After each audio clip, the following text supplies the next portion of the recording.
I will be eternally grateful to fate and to the Russians for trusting me to be the head of the Russian government. The road to a free society was not an easy one. There are tragic and glorious pages in our history. We have to fight the terrorists, put them in prison, and destroy them. The democratic choice that Russians made in the late 1990s is final. Russia needs a strong state power. But I am not talking about totality. As never before, it is vitally important to unite the forces of the entire global community against terrorism. Russia and the United States were allies during the tragic conflicts of World War I and World War II. This allows us to see that they have something that unites us in difficult times.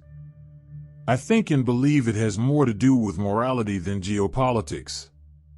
No one and nothing will stop Russia from strengthening democracy and guaranteeing human rights.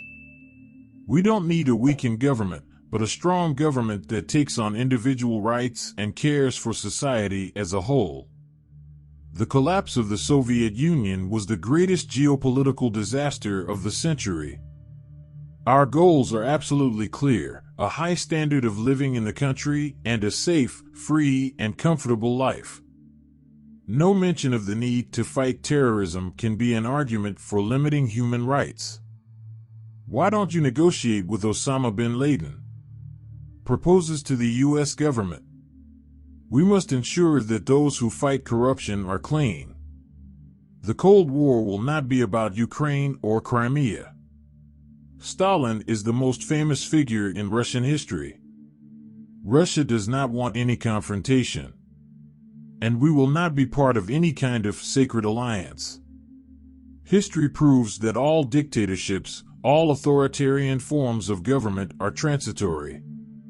Only democratic systems are not transitory.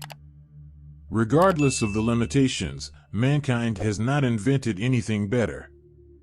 The strengthening of our sovereignty is sometimes deliberately interpreted as authoritarianism. Nobody should pin his hopes on a miracle. Those who don't mourn the end of the Soviet Union are heartless. Those who want it back have no brains. Mafia is not a Russian word.